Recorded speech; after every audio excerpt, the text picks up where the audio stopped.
En las semanas pasadas hemos estado hablando acerca de el libro de Efesios como tal, un breve resumen de todo, haciendo una pequeña hermenéutica de cómo leer el libro de Efesios. Creo que ese libro, esa epístola en específico es una de las más importantes porque nos deja ver cuál es nuestro estatus en el reino de los cielos. Muchas personas pues piensan de que pues somos hijos, se escucha bien bonito, pero también el Señor dice que somos guerreros, ¿sabes? Estamos en un ejército. Nosotros pasamos a ser de muerte a vida, pero nos trajeron a vida a ser parte de un ejército.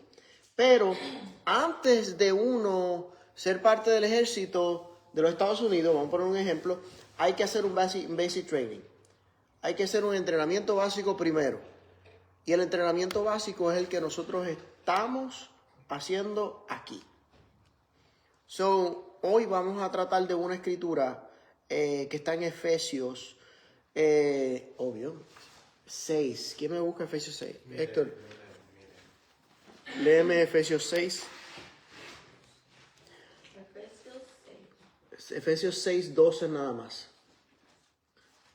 Vamos a estar solamente ahí, en ese versículo, Efesios 6, 12. Ay, que mi querido Efesios. Porque no tenemos lucha contra sangre y carne, sino contra principados, contra potestades, contra los gobernadores de las tinieblas de este siglo, contra huestes espirituales de maldad en las regiones celestes. Es como Pablo está hablando en esta escritura. Él está a punto de mencionar la armadura de Dios. Sabemos que él está preso. Y cuando él está redactando esta carta para los Efesios, para la iglesia de Éfeso, él se está dejando llevar por soldados romanos. Él lo que tiene alrededor es milicia, todo tiene que ver con ejércitos. El tema de que él habla casi todo el tiempo es militar. Y hoy descubrí algo muy... Efesios 6:12. Hoy descubrí algo muy interesante que me voló la cabeza. Y da veracidad a cómo Pablo utiliza términos de guerra hablando de cosas espirituales. Términos humanos de guerra, Pablo lo utiliza para hablar cosas espirituales. Y yo quiero que usted piense en esto. Cuando usted lee la Biblia y lee la palabra evangelio, ¿sabe que Jesús dijo, ir por el mundo y predicar este evangelio? Le llamamos a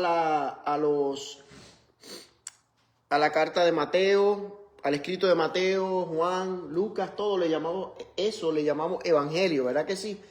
Pero ¿de dónde sale esa palabra evangelio? Es cuando uno viene a entender estas cosas, uno de verdad entiende cuál es el rol de uno en el cuerpo de Cristo. No venimos solo a ser hijos amados que vamos a estar de ñe y Dios nos va a mecer en sus brazos. No, estamos aquí por un propósito. Somos una lanza, somos saetas en la java de Dios, somos martillo en la mano del Altísimo y no solamente somos hijos amados. Hoy yo, analizando todas mis ideas y poniendo todo aquí en la computadora, yo dije, es interesante porque desde el primer rey de Israel, que fue Saúl, sus hijos salían a la batalla. Jonatán era un duro en la batalla. Que no importando de que había un rey, sus hijos tenían que salir a pelear. El primer hombre que tuvo esa fe inquebrantable, que es el padre de la fe, hablando de Hebreos 11, que fue Abraham. Abraham tuvo que salir a pelear también. No vemos niños que Dios le da todo y ellos están sin hacer nada. No vemos eso en la Biblia. Vemos personas que guerrean y pelean. So, Pablo está hablando aquí, antes de decir la armadura, él está explicando quiénes son el enemigo y quién está. Pero cuando yo me puse a investigar esto, a mí me voló la cabeza. Y es que cuando se habla la palabra evangelio, viene del griego evangelium. Evangelium. Significa buenas nuevas o buenas noticias. ¿Verdad? Eso significa la palabra evangelio. Buenas nuevas o buenas noticias. Cuando yo me puse yo me pregunto mucho, yo dije, ¿buenas noticias de qué? ¿De salvación? Ok, son buenas noticias de salvación. ¿Salvación de qué? Vamos a seguir preguntándonos. ¿Por qué se escogió esta palabra en específico y no se dijo buenas noticias? Vayan y hagan, digan, compartan estas buenas noticias. ¿Por qué se usó la palabra evangelio o en el griego evangelium? ¿Por qué? Hubo una razón. Todo en la Biblia no fue una palabra al azar. Todo está, como decía el Chavo, fríamente calculado. No era el Chavo, era el Chapulín. No contaban con mi astucia. Todo era, mira, bien meticuloso y bien puesto, porque no había nada al azar. So, ¿de dónde sale esa palabra? Era en la antigüedad, cuando un ejército venía con toda su hueste. Un montón de gente venía a atacar a una ciudad. En esta ciudad, este ejército era tan grande que la ciudad se amedrentaba. Y este ejército, para no perder vida, aunque sabía que iban a ganar, para no perder vidas, lo que hacía era, vamos a enviar un campeón de nosotros con uno de ustedes. Y el que gane, ese me va a servir. El que gane va a servir al otro. ¿Se acuerdan en la historia de David y Goliat? Que eso mismo fue lo que pasó. El rey de Filistea propuso eso y salió Goliat a amedrentar. Hay muchas prédicas que dicen, no, que tú eres David, que vences a Goliat, toma tu milagro, atrévete. La Biblia no trata acerca de nosotros, trata acerca de Jesús. El pueblo amedrentado en una esquina éramos nosotros, porque era un gigante que nosotros no podíamos vencer. David trata de Jesús. Jesús fue el único que se atrevió a decir, yo mato a ese gigante. Como lo hizo David. Él fue el único que se atrevió. Pues la Biblia todo tiene que ver con Jesús. Esta palabra evangelio trataba acerca de que cuando venía este ejército, esta persona que enviaban, este campeón que enviaban de un ejército hacia esta ciudad, cuando ganaba, le decían al muchacho que habían entrenado más rápido, que fuera a la ciudad de donde venían, para decirles a todos las buenas nuevas. Pero ¿sabes cómo le llamaban a ese muchacho? Le llamaban evangelista. Le decían evangelista al que se encargaba de ir a la ciudad a llevar las buenas nuevas. ¿Qué eran las buenas nuevas? Conquistamos. Y este término solamente se utiliza cuando salía el campeón y el campeón era el que ganaba. El campeón de nosotros fue Cristo. Fue el que ganó. Y hoy somos nosotros que le decimos al mundo que Cristo murió por nosotros en la cruz del Calvario, que se levantó de entre medio de los muertos y que reina. Pablo dándonos el basic training en el libro de Efesios de quiénes somos, de cómo nos debemos comportar, y ahora nos está explicando un término de milicia y nos está explicando cómo opera nuestro enemigo. Qué interesante eso, ¿verdad? Lo primero que tiene que entender el creyente es que la lucha no es contra hermanos. Siempre yo lo he dicho, pero siempre cuando nos pisan el callo queremos responder para atrás. Nunca me voy a cansar de decirlo. Cuando un hermano o alguien te saca de quicio, tienes la oportunidad enorme y perfecta para demostrar el fruto del Espíritu. Está la ocasión puesta a tus pies para tú demostrar quién vive en ti.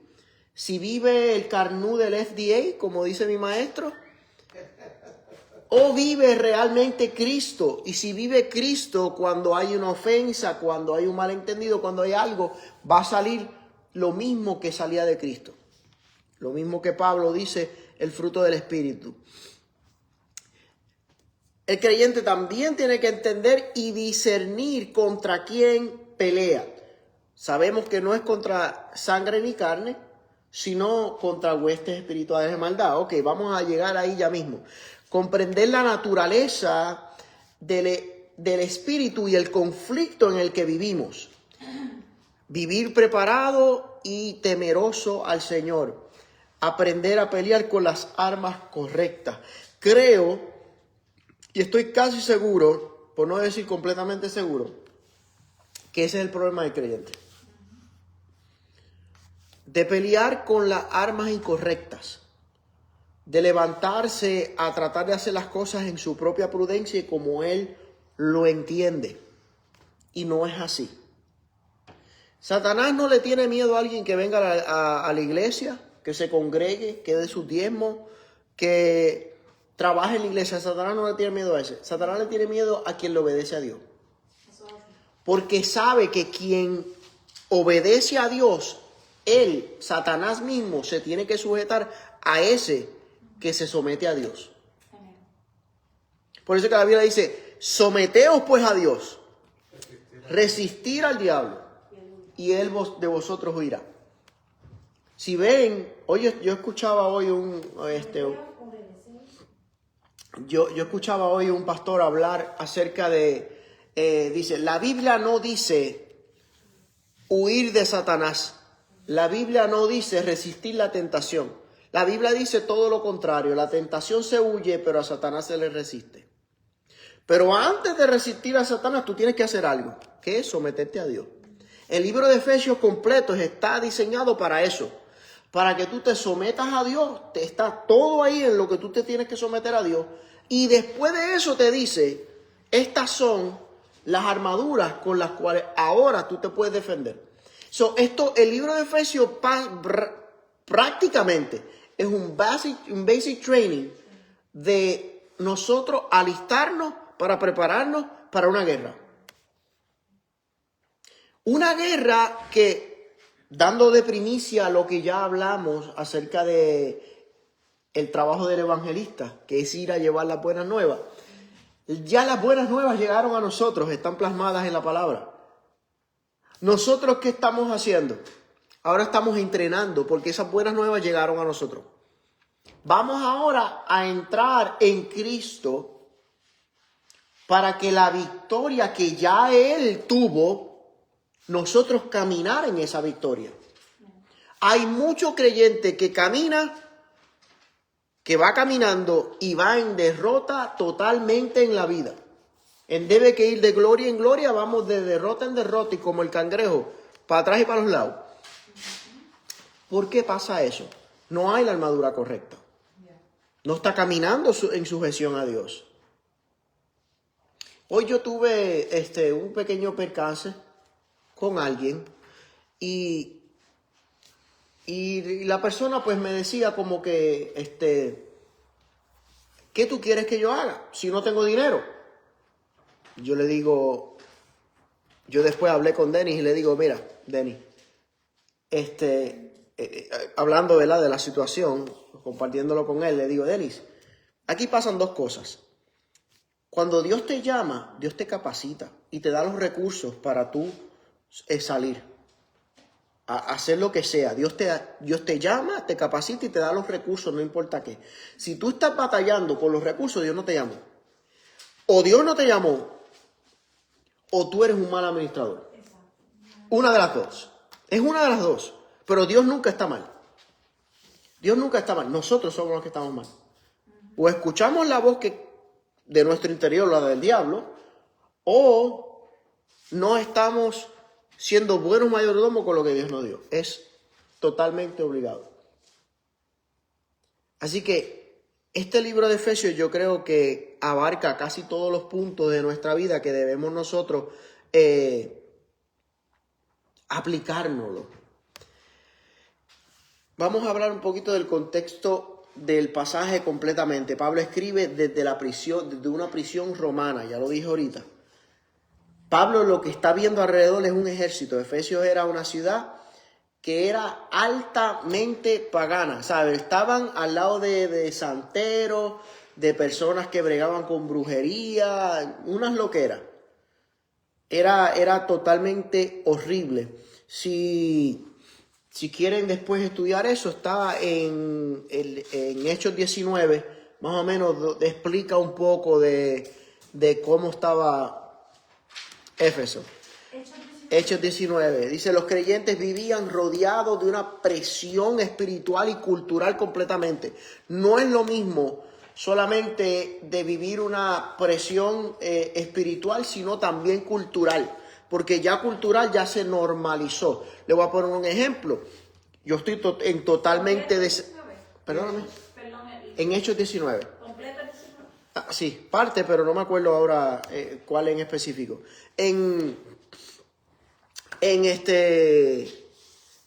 Cuando peleamos con una cultura en específico, yo les voy a mencionar una en la cual yo no estoy de acuerdo. Entiendo su punto, pero voy a llevarlo a los extremos para que vean lo que les quiero decir. Estaba hablando con un pastor amigo y me estaba diciendo de que él estaba hablando, con un profeta, estaba hablando con un profeta en estos días, y el profeta me estaba diciendo de que él fue a una iglesia en Las Vegas, Nevada. Y él me dice, pastor, eso fue una locura. Eso fue una locura totalmente. Cierta hora en adelante, el cristiano no puede salir a la carretera. Dice, hay gente literalmente desnuda caminando por la carretera. Eso está a lo loco, me dijo. O sea, te digo, prostitución, y tú ves niños también allí y tú sabes lo que está pasando con esos niños. ¿Sabes? Gente drogada, vendiendo, ¿sabes? Haciéndolo todo al aire libre, normal, como ya es la cultura de allí. Por eso es que le dicen la ciudad del pecado. Ya es la cultura de allí específico. Pero eso es un extremo, ya eso es la cultura. Bregamos con el pecado, con lo que hay en una presión espiritual. Pero la presión cultural es mucho más porque ya se normalizó eso. Tenemos ahora el Medio Oriente, en Irán en específico, donde la última ley que se pasó, las primeras leyes fue primero la falda, qué tamaño de falda, hasta llegó el punto que ahora las mujeres se visten como una momia completa. Desde arriba, ella no enseña ni nada de su cuerpo, nada, ni el pelo, totalmente cubiertas de negro, de arriba hasta abajo. Ni los ojos se ven porque están con una malla negra, y ahora se pasó una ley, y ahí fue donde ellos explotaron. Pasó una ley donde una mujer no puede hablar en público porque el hombre se puede excitar. Porque excita al hombre escuchar la voz de una mujer. Mire esto. Esa es la ley que pasaron en Irán. 24, pastora. 19:34. Gracias, Héctor. 19:34. Mira que hasta qué punto llegamos. Ya eso son culturas extremas. Estoy tratando de hacer una comparación entre, sabemos qué es lo que es pecado, pero también lo que es una cultura, eso va más allá. La pastora Maylin, y esto es un dato funny, un dato gracioso. La pastora Maylin me dice que unos misioneros amigos de ella fueron, no sé si a la África, no sé si al Amazonas, pero lo que me acuerdo fue lo que ella nos contó, que fueron a evangelizar este sitio. Y las mujeres no usaban camisa, estaban con los senos por fuera. Ellos le presentaron el evangelio a esta tribu, se convirtieron todos se volvieron a Cristo, algo impresionante. Y ellos les regalaron camisas a las mujeres para que se pusieran y les dijeron que iban a bautizarse. Mira a mi esposa riéndose. Ellos le dieron camisa a la mujer y le dijeron que al otro día se iban a bautizar. Cuando está este ministro esperando que lleguen las hermanitas, y la tribu para bautizarse en el río, las hermanitas cogieron las camisas y le hicieron rotos aquí. Y se sacaron los senos por fuera. Porque era su cultura. ¿Sabe? No lo están viendo como mal. No lo están viendo como mal porque es su cultura. Entonces, trabajar con el pecado ya es difícil. Puede ser. Trabajar con el pecado ya es difícil, pero trabajar con una cultura, eso es más terrible todavía. Entonces, ahí va. Nosotros a veces tenemos un patrón de cómo vivir en nuestra vida. Mira qué terrible esto. A veces nosotros tenemos un patrón de vivir en nuestra vida que ya lo normalizamos y ya no lo vemos como pecado. Una de las oraciones de David fue: escudriñame, oh Dios, y ve si en mi corazón hay camino de perversidad. Cuando yo empecé a hacer, y se lo digo honestamente, cuando Dios sabe, cuando tú le haces una oración sincera, Dios lo sabe. Cuando yo le empecé a hacer esta oración sumamente sincera a Dios, era porque yo no encontraba qué era lo que me estaba pasando, que de momento tenía una comunión íntima con el Espíritu Santo y de momento se apagaba. Yo decía, ¿qué es lo que está pasando? Porque yo no estoy, y entonces empezaba a mirar los pecados que para nuestro entender son grandes, y yo decía, yo no estoy cometiendo estos pecados que hacía antes. ¿Qué es lo que está pasando? Y por eso fue que empecé esta serie de las zorras pequeñas. ¿Por qué? Porque yo dije, estas zorras pequeñitas son las que se comen todo. Entonces cuando uno viene a ver, uno no se dio cuenta. No se dio cuenta que era lo que estaba pasando. Y poco a poco se fue apagando el espíritu. Y uno llega un momento que uno no quiere ni venir a la iglesia. ¿Por qué? Porque el espíritu se fue apagando poco a poco. Entonces, ¿por qué? Porque ya tomamos como cultura algo que Dios dijo que no podíamos hacer. Entonces, estos domingos que hemos estado predicando acerca de los pecados ocultos, acerca del pecado de omisión, todos estos tipos de pecados, son pecados que mucha gente... Había uno que yo estaba cometiendo. ¿Y saben cuándo me enteré? El domingo. Este domingo yo me enteré que yo estaba pegando contra Dios. Y yo no lo sabía. Y todavía no puedo ni pronunciar bien la palabra, pero ustedes me van a entender. Lo voy a tratar de pronunciar porque no me sale. El pecado de procrastinación. Procrastinación. Eso. Mi hermano, créame. Dejar para después. No ocuparme de lo que me tengo que ocupar en el momento. Yo no sabía que eso era pecado. Yo no lo sabía. Es por eso que estos temas son tan importantes que se hablen. Porque mire, yo le he dicho siempre esto al Señor. Sí. Yo le he pedido al Señor esto.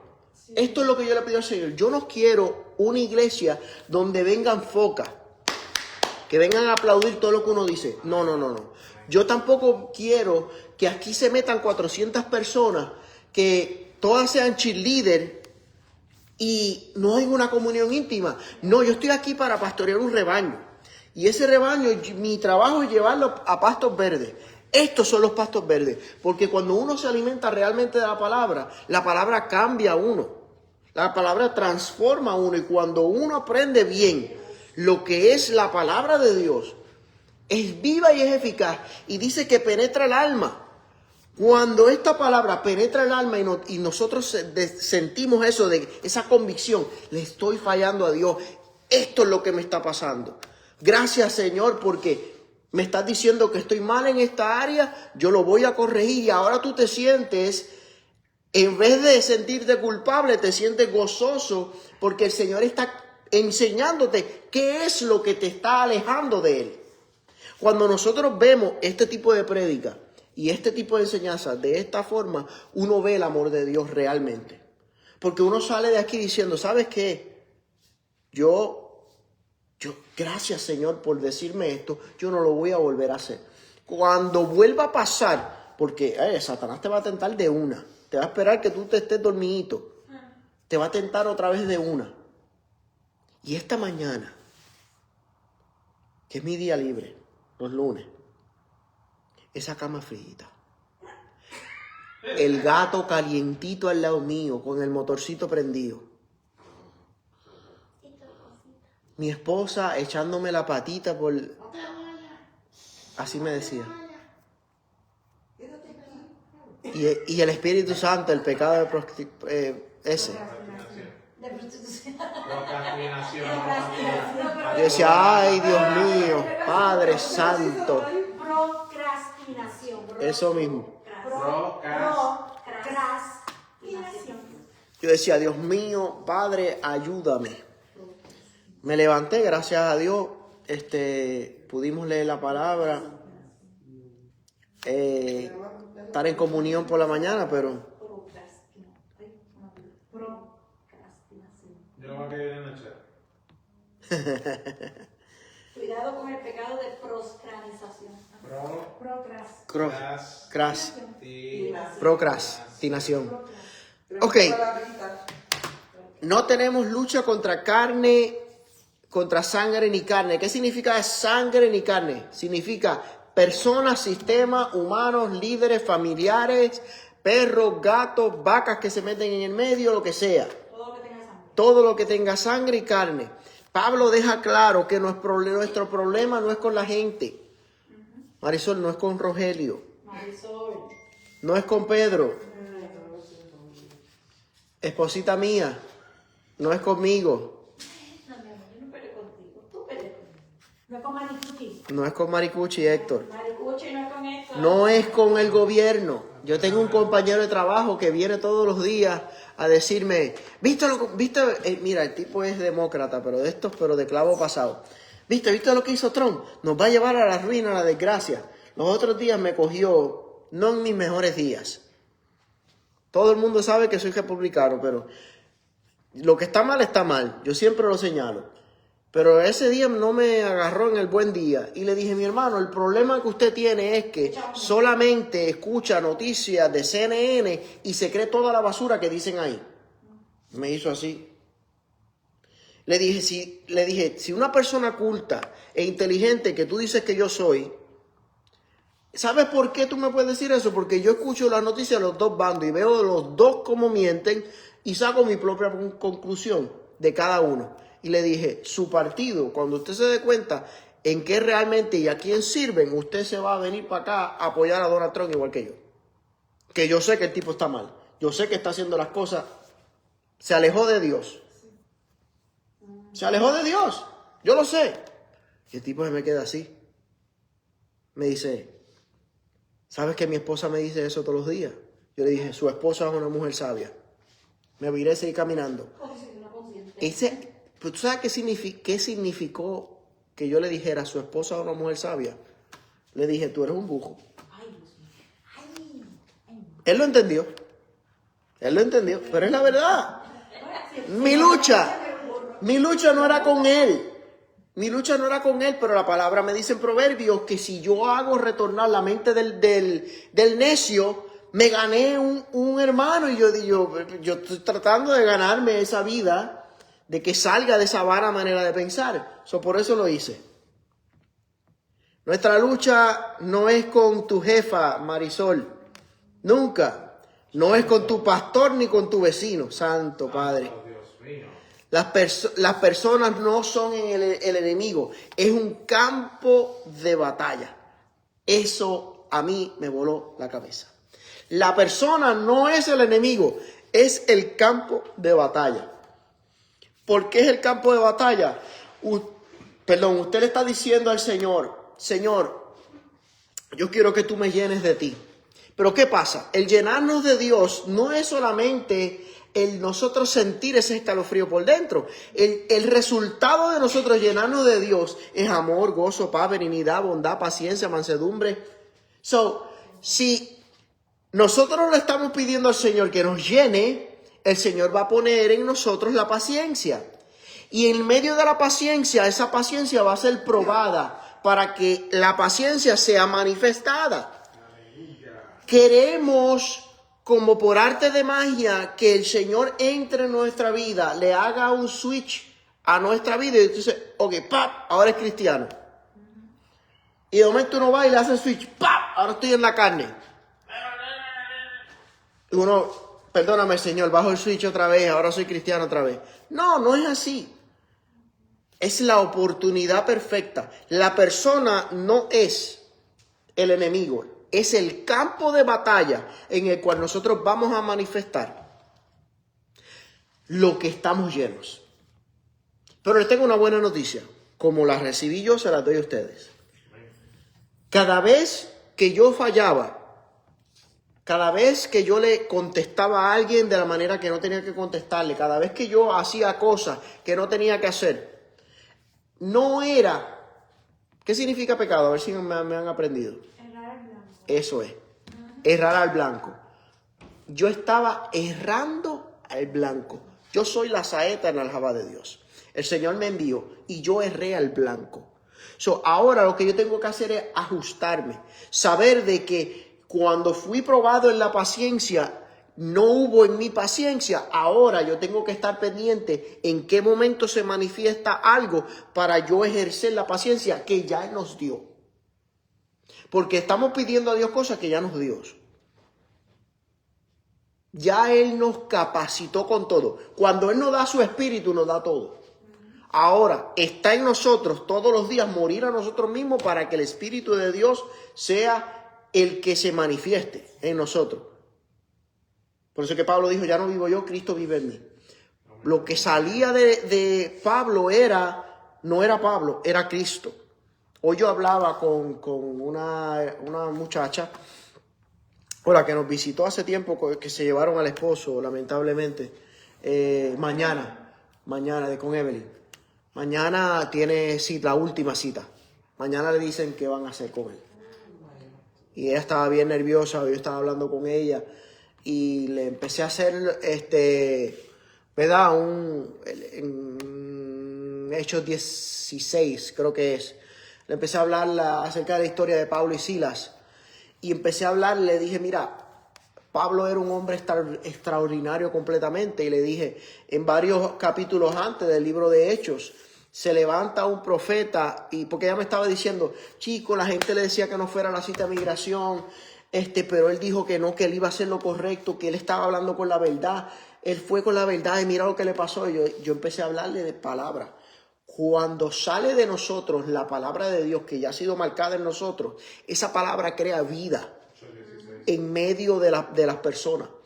Yo le dije, eso me acuerdo de una historia. Le dije, cuando Pablo, y le empecé a hablar de qué era la cárcel cuando azotaron a Pablo, cómo lo metieron adentro de la cárcel. A Pablo lo metieron adentro de la cárcel sin él tener culpa. Él hizo algo bueno. Él está aquí, este muchacho está aquí trabajando, no haciéndole nada a nadie, mal a nadie. Ese muchacho lo que ha venido aquí a trabajar, sin embargo está preso. Entonces yo empecé a hablarle y haciendo una comparación de lo que él está viviendo, que más o menos fue lo mismo que estaba viviendo Pablo. Esta mujer se bebía las lágrimas y se empezó a llorar más duro, hasta con llanto y que se oía en el medio del trabajo allí. Pero esa mujer tiene una voz durísimo y empezó a llorar bien duro. Cuando yo le dije, mira, porque cuando me dice, mira, es que le dijeron que no fuera y él fue. Le dije, mira, ese mismo Pablo que yo te estoy hablando, creo que varios capítulos antes del libro de Hechos, le dijeron, ¿de quién es este paño? Y Pablo dijo, ese paño es mío. Profetas de alto nivel le dicen, así dice el Señor, el que es dueño de este paño va a sufrir mucho. Le van a golpear, le van a hacer esto, lo van a encarcelar. Y Pablo dice, a mí no me importa, yo voy para allá porque Dios me mandó. ¡Ja! Mira esto. Wow. Un profeta nos dice a nosotros, quédate en tu casa que mañana va a tener un accidente. Y Dios te dice, necesito que vayas a tu trabajo porque tienes que hablarle de alguien, tienes que hablarle a alguien de mí. Uno dice, pero es que el profeta dijo que va a tener un accidente. Pero el profeta te dijo que ibas a tener un accidente. Sí, ahí es donde tú dices, espérate, la voz de Dios en la tierra, es un profeta, espérate. Pablo estaba bragado de verdad. Este hombre no jugaba. Y de él estamos aprendiendo. El enemigo las personas son un campo de batalla. Pelear con odio, reaccionar en la carne y usar armas humanas para conflictos que son totalmente espirituales. Esos son los errores que nosotros cometemos. Pelear con odio, reaccionar en la carne y usar armas para conflictos que son espirituales. ¿Qué significa para usar armas para conflictos que son espirituales? Hay pelea y te lo digo. Y lo mejor que yo lo puedo explicar es la pelea que teníamos mi esposo y yo antes de venir a los pies de Cristo. Nosotros teníamos que pasar por un proceso para nosotros estar aquí hoy dando de nosotros.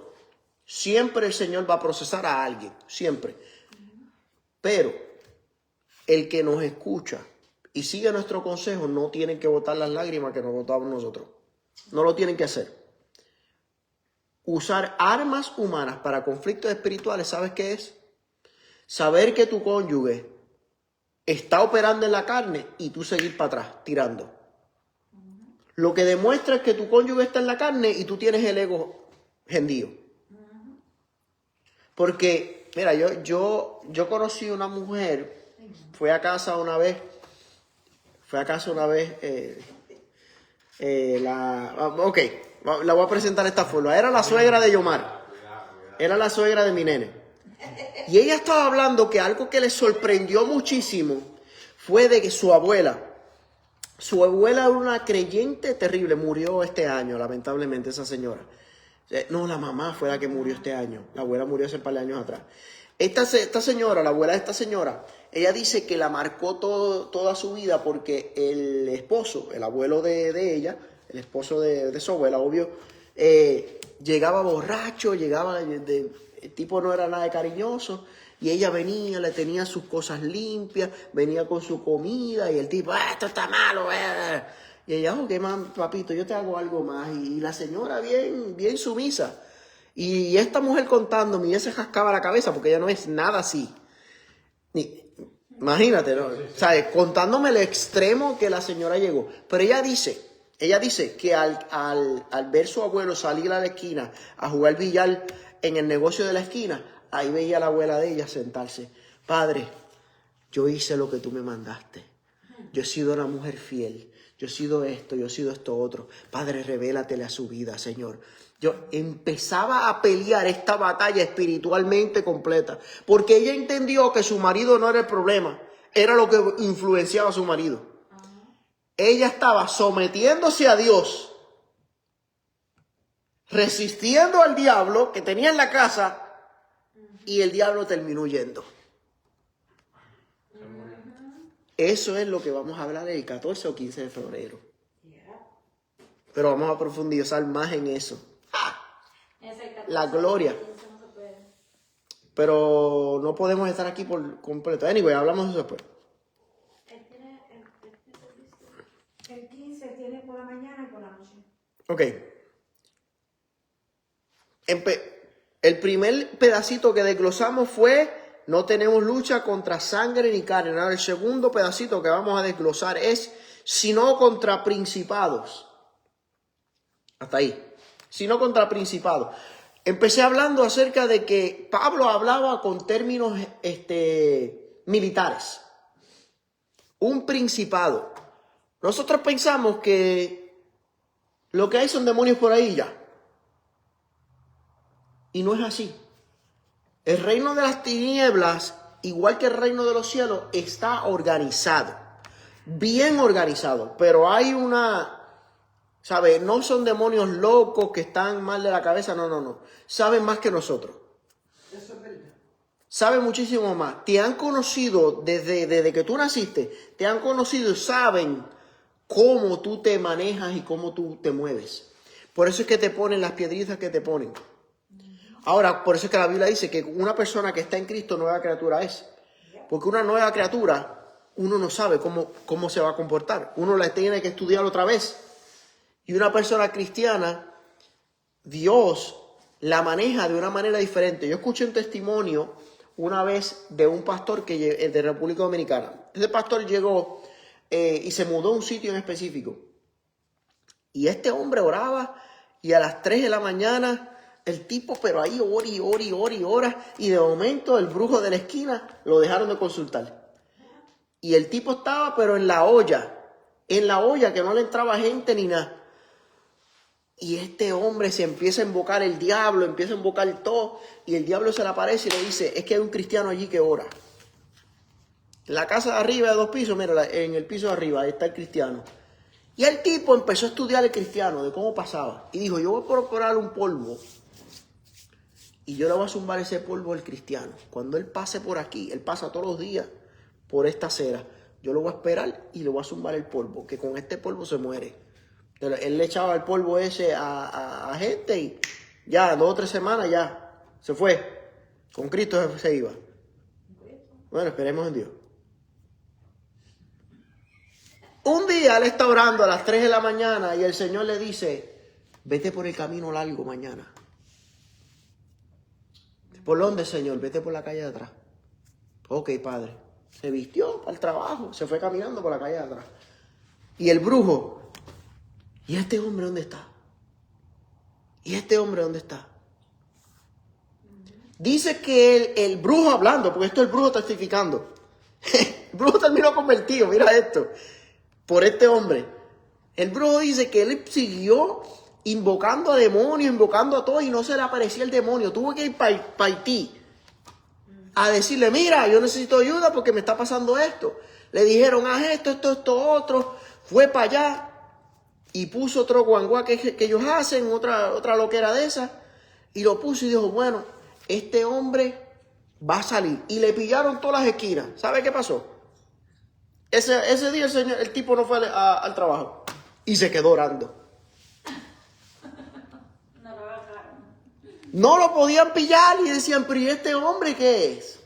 Un hombre que vivía sometido a Dios. ¿Tú crees que Dios le dijo a ese hombre, hay un brujo allá afuera? ¿Tú crees que el tipo vio el brujo y dijo, ¡ah! Se amedrentó? No, el tipo siguió sometiéndose a Dios. Esa fue la diferencia. Esa fue la diferencia. Someteos pues a Dios. Resistir. Si no es contra principado. Vamos a hablar ahora de principado.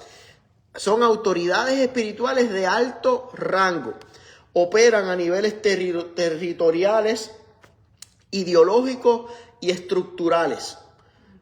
Imagínense, yo estaba explicando a alguien cómo maneja Satanás su ejército.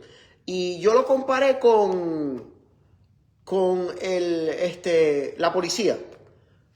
Hay policía de Marion County. Hay policía de toda la Florida, pero hay policías que es de todo Estados Unidos. Eso se divide en FBI, la CIA, todo eso. Hay rangos en cada uno. Cada uno no puede hacer ciertas cosas. Solamente tienen sus limitaciones, cada uno. Hasta el último que no tiene ninguna limitación. Ahí, pues, esas son las cosas que están secretas. Ejemplos de estas influencias son influencias sobre una nación en específico, sistemas de pecados que ya han sido normalizados. Usted ha visto los carnavales en Brasil. Eso es, ya ellos normalizaron completamente el pecado y como en Las Vegas viven una vida totalmente de libertinaje. Mira, esa gente sí que no aprende, ¿sabes? Hacen un carnaval invocando al diablo con un montón de demonios y todo eso. Y a los 2 o 3 días el Señor le destruye todo aquello allí. Y al próximo año lo vuelven a hacer. Y siguen. El último que hizo, el payaso ese que hizo de Cristo, no sé si hacen años atrás, burlándose de Cristo en el medio del carnaval. El tipo murió en un accidente varios días después, con la cabeza hendida por la mitad. ¿Tú crees que Dios quiere eso? Dios no quiere eso. Dios no quiere que nadie se pierda, pero... Héctor, Marisol, búscame Daniel 10:13. Fíjate qué dice.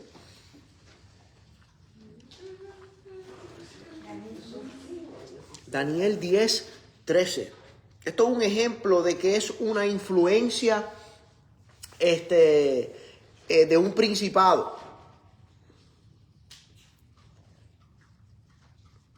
¿Qué hace? ¿Cuál es el trabajo del principado como tal? Todo es hacer que nosotros no hagamos la voluntad de Dios, pero esto es un ejemplo de qué es, de cómo opera un principado. ¿Dónde está Daniel? ¿En la Biblia? Seguro, está ahí. Mira, en la página 1088. Fíjate, en el tuyo. Daniel. Ahora digo yo. Yo sí sé ahora. Está entre medio de Génesis y Apocalipsis, búscalo. Le veo un vacío para tu mano. ¿Encontraste, Daniel? Encontré Génesis. Éxodo. Ay, mi madre, Dios Mas el mío, príncipe Señor. del reino de Persia se me opuso durante Escucha, 21 días. ¿quién se lo puso? Vuelvo a leerlo otra vez. Más. Mas el príncipe del reino de Persia se me opuso durante 21 días. ¿Quién está hablando aquí? El ángel. Está hablando el ángel, diciéndole a Daniel que el príncipe de Persia se lo puso. El principado, una de las cosas que hace es bloquear, retrasar la voz de Dios y la contestación de Dios en la tierra. ¿Daniel qué era? Daniel 10:13. Ahora, esto está en otro pacto, voy a aclararle, no es que... Esto está en otro pacto, quiero aclarar, no es lo mismo. Ezequiel y Daniel. No es lo mismo, ¿sabes? Estamos en otro pacto diferente. Cuando se habla de esto, los principados lo que hacen es bloquear. Pero los principados tienen gente a su cargo. Ahora vamos a hablar de las potestades. Autoridades delegadas, espíritu con la capacidad de operar dentro de unos límites permitidos. Vimos que las potestades, cuando en el libro de Daniel el ángel está hablando, le está diciendo que el príncipe de Persia le salió al encuentro en los cielos. Ahora, en las potestades son autoridades delegadas, espíritu con la capacidad de dentro de unos límites permitidos. Operan en áreas de autoridad humana a través de sistemas, jerarquías y órdenes. En otras palabras, gobiernos. ¿Ustedes se acuerdan cómo la presidenta con A de México empezó su toma de posesión? ¿No? No la vea, mejor todavía. ¿Cómo se llama? ¿Por qué? La presidenta de México con A. Con A. Sí, pues se dice presidente. Pero ella quiere que le digan presidenta. No sé, presidenta no es una palabra. Nosotros le añadimos la A, pero no es una palabra correcta. Anyway, ella estaba invocando chamanes y demonios en su toma de posesión. Lo pueden ver. Búscalo en YouTube. Ella le entregó totalmente a las potestades, la nación completa, a Satanás. Todos los cristianos estaban poniendo el grito en el cielo, pero estos son los partidos de izquierda. Los partidos de izquierda siempre van a estar unidos a Satanás, siempre. Siempre. Estas son las potestades. Y aquí dice que las potestades... No lo puedo mencionar, perdóneme, mi griego no está muy bien hoy. Voy practicando, es que yo creo de la garganta. Son capacidades que operan dentro de unos límites permitidos en áreas humanas, o sea, en países, en jerarquías, en pueblos que se le han entregado.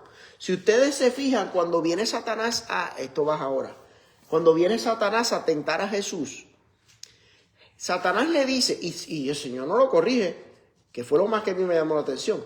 Le dijo, todo esto se me es dado a mí. Y le está hablando toda la tierra que había sido dada a Adán. Toda la tierra. Todo esto me fue dado a mí. Automáticamente Adán le entregó. se le entregó. El pecado hace que nosotros entreguemos a las potestades de las tinieblas nuestra vivienda. Mira qué terrible es esto. Qué horrible es esto. Damaris, Lucas 4:6, ¿qué dice? Voy. Lucas 4, 6.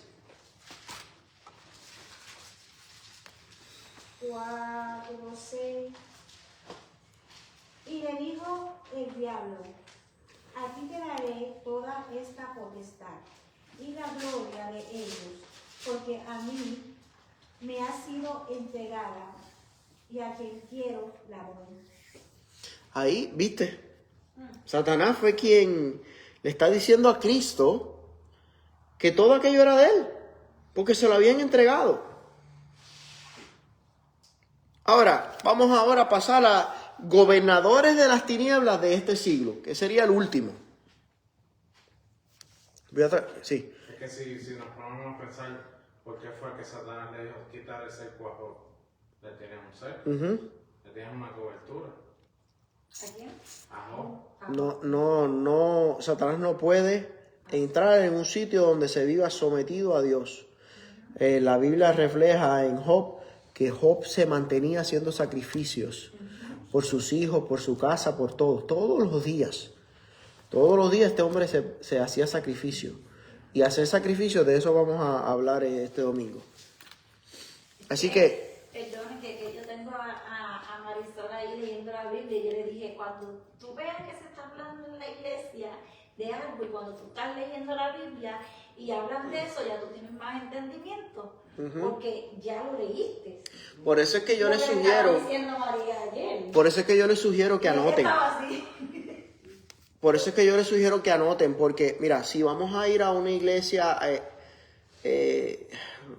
vamos a usar el ejemplo a mí. Si el Señor, mi trabajo es llevarlo a usted a delicados pastos, ¿verdad? ¿Qué es delicados pastos? Un lugar donde la oveja coma y se nutra y esté bien. Entonces, tú no puedes comer un día y ya. Entonces, si tú quieres volver, tú vas a un restaurante, el domingo fuimos a un restaurante. Mi hijo comió una pequeña porción, pero no iba a tirar todo lo otro. ¿Qué hizo? Lo metió en un to-go box, una cajita, y hoy se lo calentó. ¿Qué nosotros hacemos? En medio de la prédica, ok, esta escritura, esto. Oh, mira, qué chévere que esto dijo el pastor, uno no lo anota. Entonces, en medio de la semana uno va comiendo también. Y entonces, no es eso. Es que como ya tú vas a empezar a hacer, esto es increíble. Si me hacen caso, créeme que van a crecer un montón. Cuando tú empiezas a hacer esto, el Espíritu Santo ve el interés en ti. Y entonces mientras tú vas leyendo, el Espíritu Santo te va a abrir el ¡pop! Y tú vas a ver algo por tu cuenta y tú vas a decir, ¡wow! Dios me habló. O te vas a encontrar mosqueando en la mesa.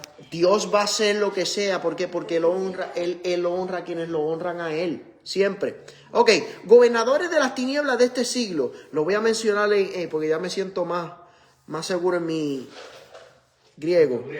Cosmocratos. Wow. Eso mismo. Gobernadores del sistema de este mundo, lo que significa. Sí. ¿Qué estos gobernadores dominan? Dominan las mentalidades, los valores de las personas, ideologías anticristianas. ¿Tú no has visto los debates esos de que dicen que un hombre puede dar a luz?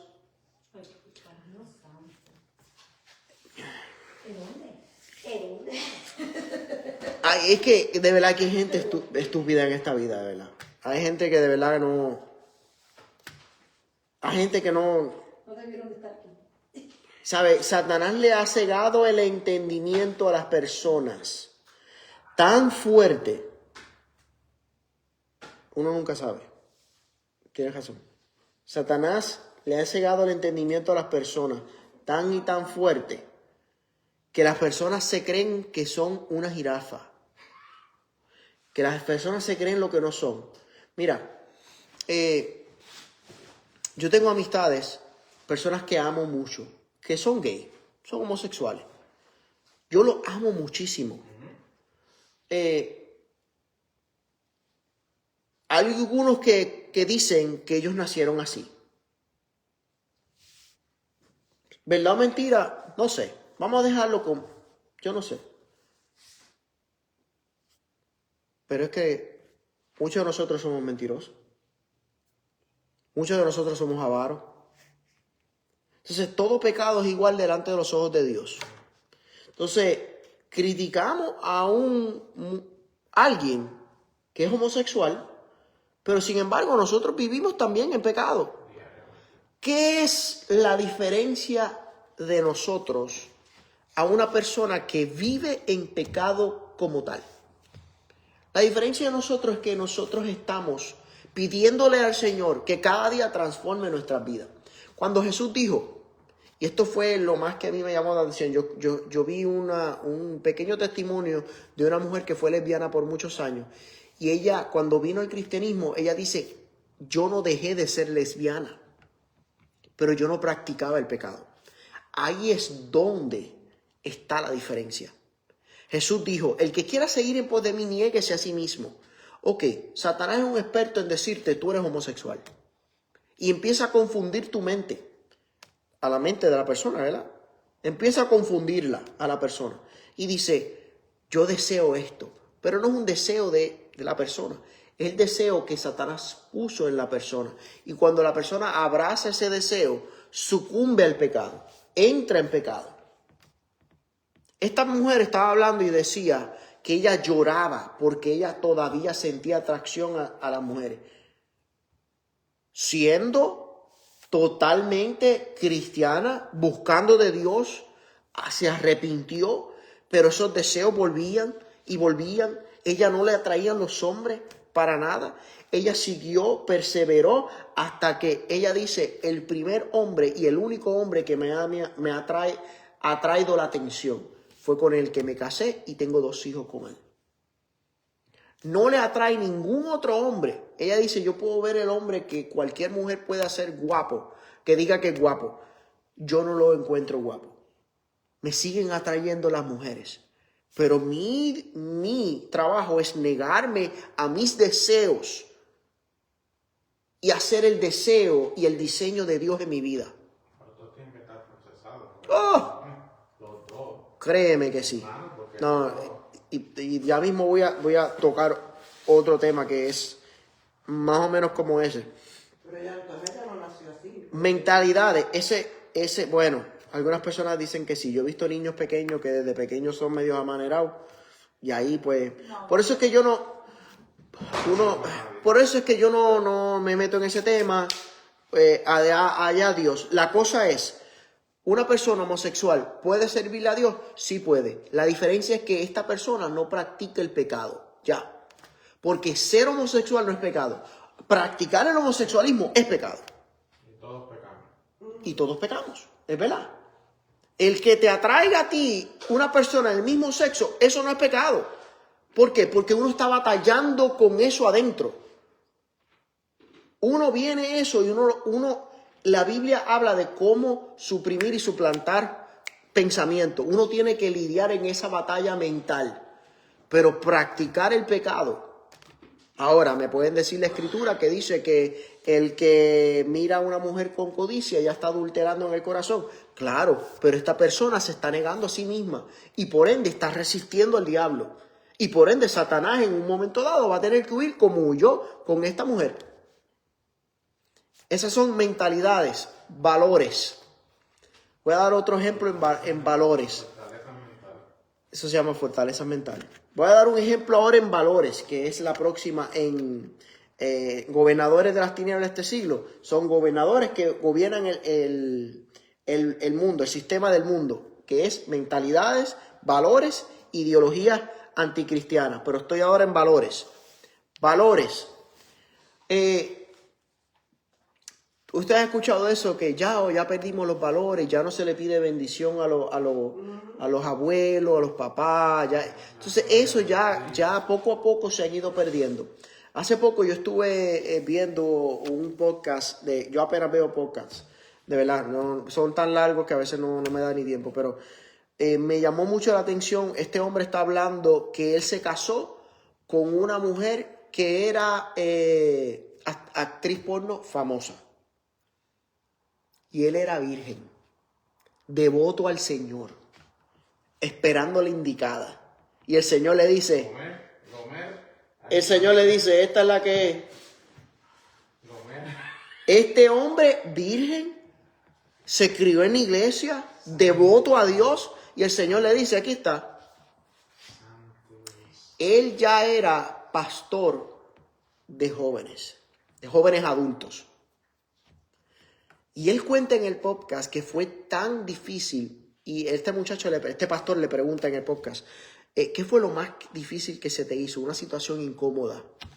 Y él está hablando él dice, lo más incómodo que se me hizo fue cuando yo estaba mentoreando a un muchacho, y el muchacho me da el celular para que yo busque, para que yo mostrarle algo, y el muchacho en el historial de búsqueda aparecía el nombre de la esposa buscándolo en páginas pornográficas.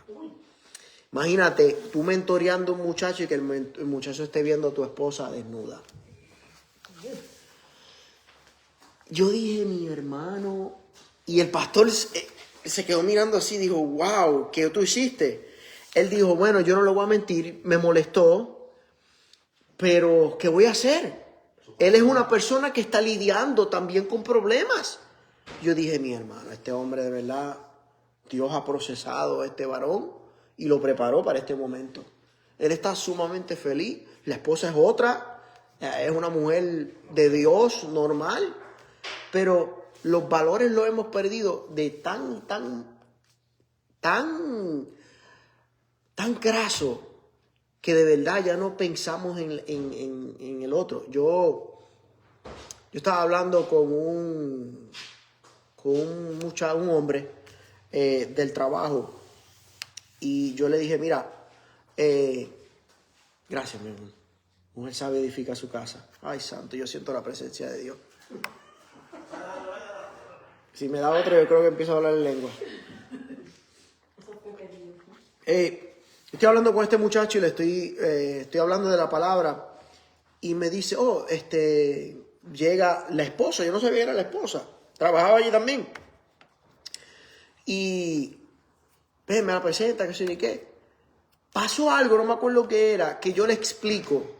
Y yo le digo, mira, cuando yo conozco la esposa de alguien, para mí esa mujer pasa a ser la Virgen María. ¿Sabes? No hay nada. Yo no puedo ver a esta mujer con otros ojos que no sean. Yo no la puedo ver a ella sin estar mirando al marido. No lo puedo hacer porque es una falta de respeto. Es una charlatanería hacer eso. Cuando ya uno conoce al esposo, uno ponerse a vacilar de cualquier índole.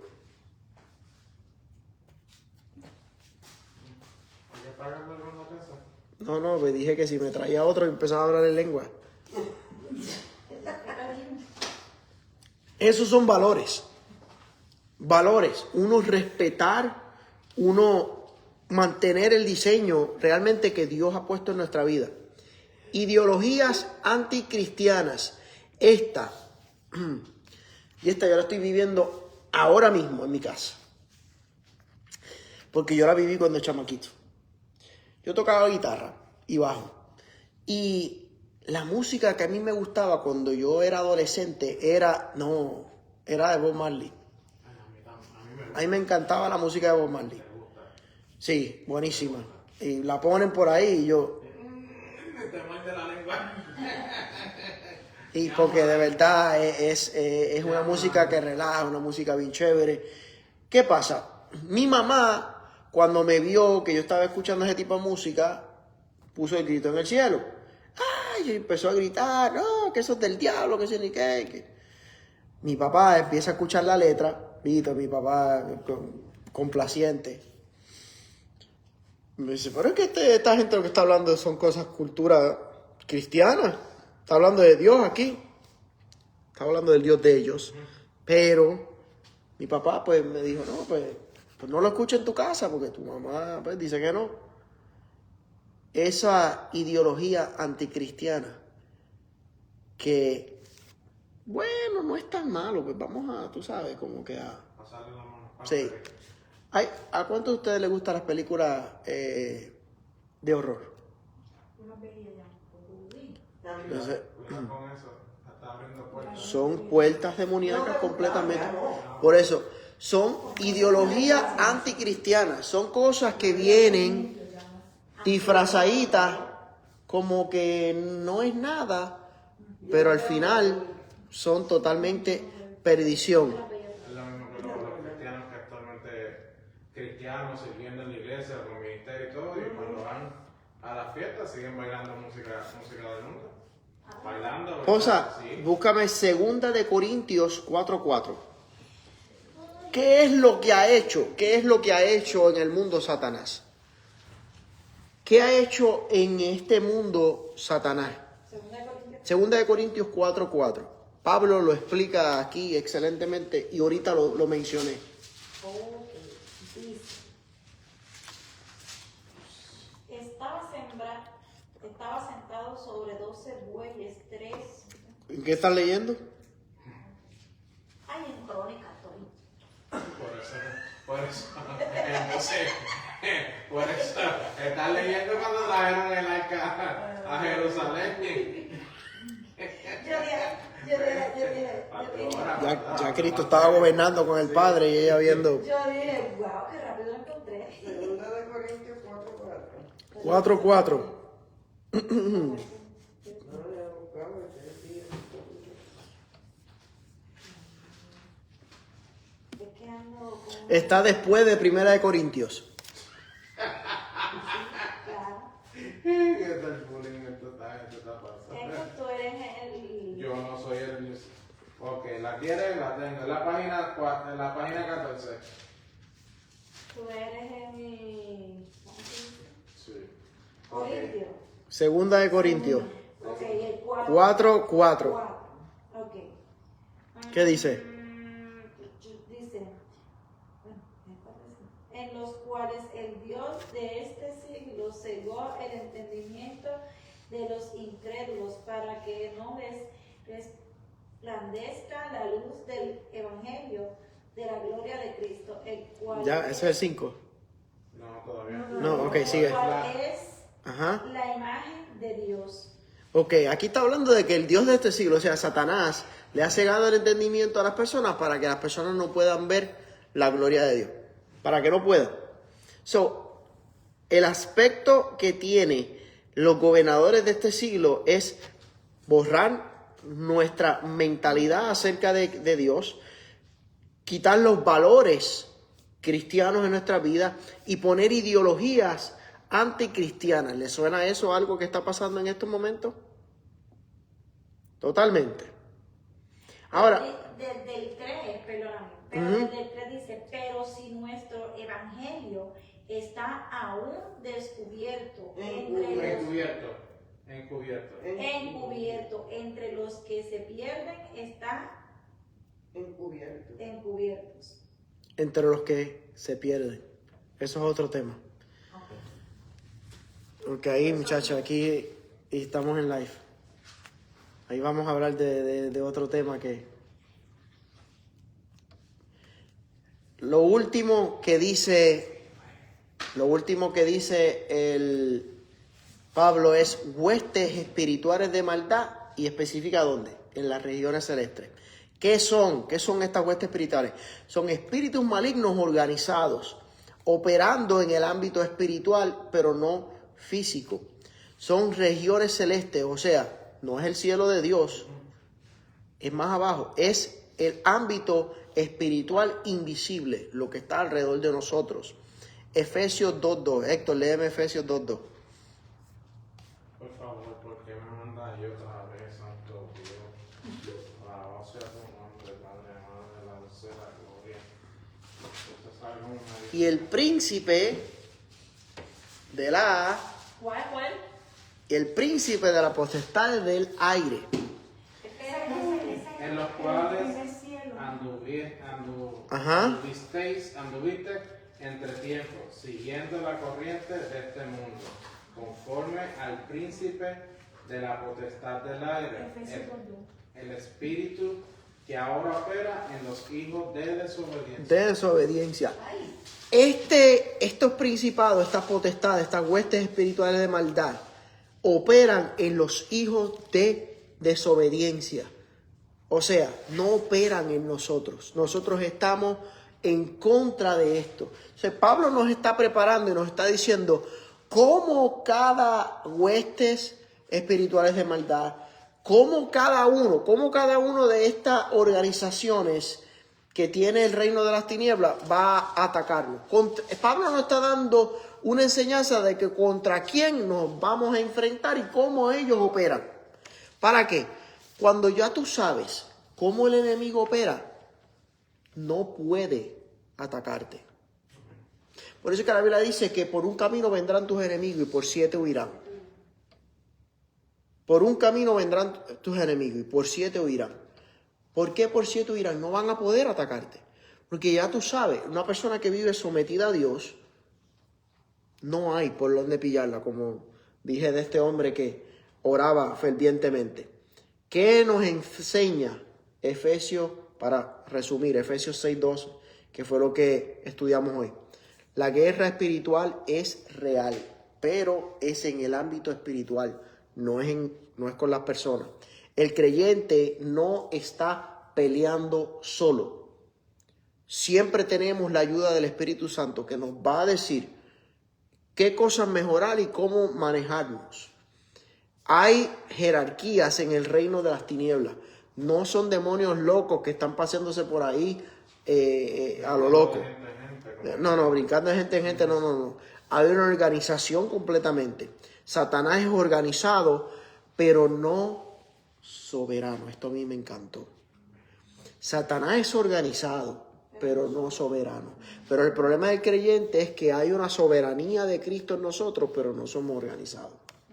Si nosotros tenemos esa misma organización, que para eso es la palabra, con la soberanía que tengamos.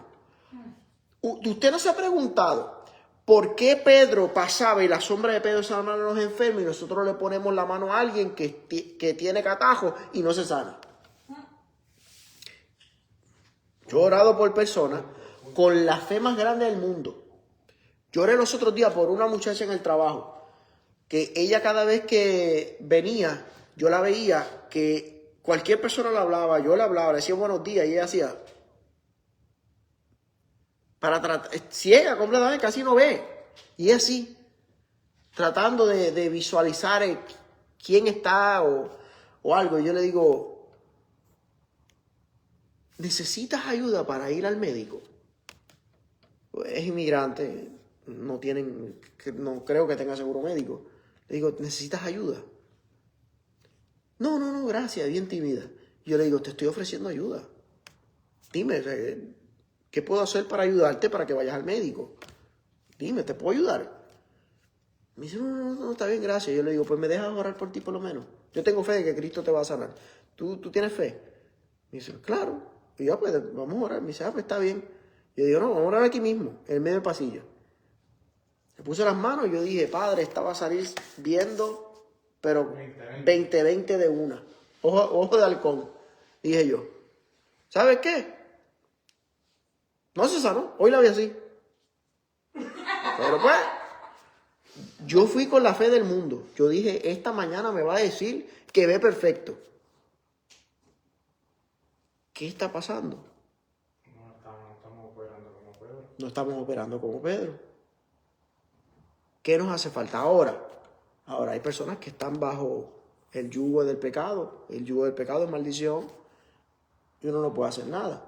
Yo oré para que el Señor haga lo que Él quisiera. Yo le dije al Señor, si es tu voluntad, sana. Yo estoy haciendo lo que dice tu palabra, que pongamos las manos sobre el enfermo y ellos sanarán. Tú eres el que tiene el poder y yo no. Hay jerarquía en la tiniebla. Satanás es organizado, pero no soberano. La última, Cristo ya venció, como lo estipula Colosenses 2:15. ¿Cómo se pelea esta batalla? Ya descubrimos contra quién estamos lidiando. Ahora, del verso 13 al 18, nos explica y nos dice la armadura de Dios. La batalla no se pelea con gritos, ni emociones, ni conflictos. La batalla no se pelea con fórmulas.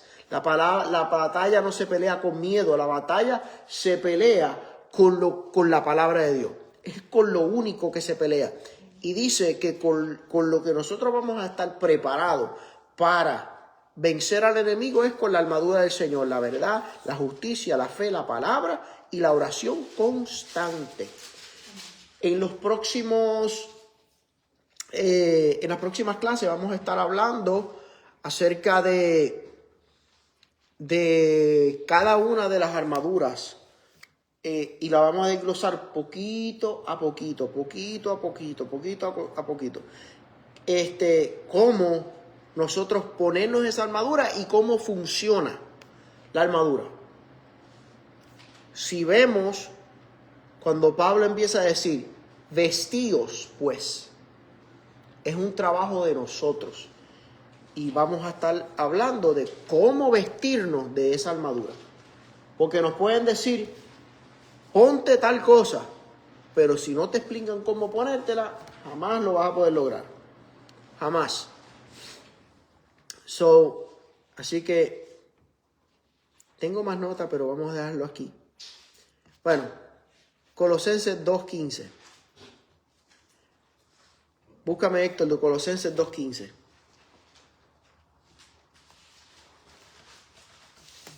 Con esa es que se puede cerrar bien chévere. Colosenses 2:15. Después que terminemos Efesios, vamos a preguntarle al Señor, pero quisiera ir por Colosenses. Y despojando a los principados y a los potestades, los exhibió públicamente, Santo. triunfando sobre ellos en la cruz. No peleamos para vencer, sino peleamos desde la victoria. Porque ya Cristo, esto me encantó, ya Cristo ganó nuestra batalla. ¿Y cómo la ganó? Expuso públicamente.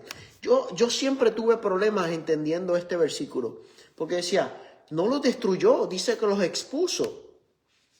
Y es que cuando algo se expone, ya no tiene autoridad. Ya no tiene autoridad. Imagínese un boxeador que le diga al otro, voy a tirar la izquierda ahora. El otro va a estar preparado para que no recibir esa izquierda y al contrario, meterle la derecha y tirarlo. ¿Verdad que sí? Eso fue lo que hizo Cristo. Los expuso para que nosotros tiráramos la derecha. ¿Cuántos dicen amén por eso? Amén. Así que vamos a orar.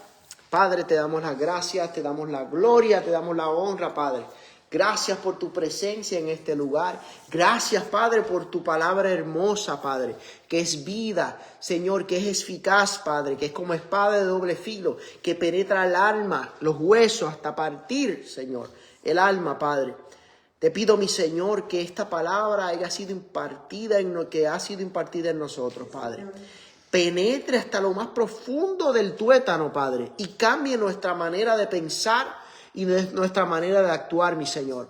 Yo te pido, Padre, que tengas misericordia de nosotros y que tu Espíritu Santo nos guíe cada día, Padre. Señor, que esta palabra que nosotros estudiamos hoy, Padre, esté en el archivo de nuestro corazón y hagamos, Señor, como dice en Josué, esta palabra, átala a tu pecho, Padre. Señor, que podamos atar esta palabra a nuestro pecho y jamás se nos olvide, sino que la atesoremos, la sigamos, Señor, y que amemos, mi Señor, tu palabra. Padre, gracias, mi Señor. Sabemos, mi Señor, que nos trajiste a este lugar con bien, Padre. Permite que lleguemos a nuestros hogares con la bendición del Padre, del Hijo y de tu Santo Espíritu. Amén y amén.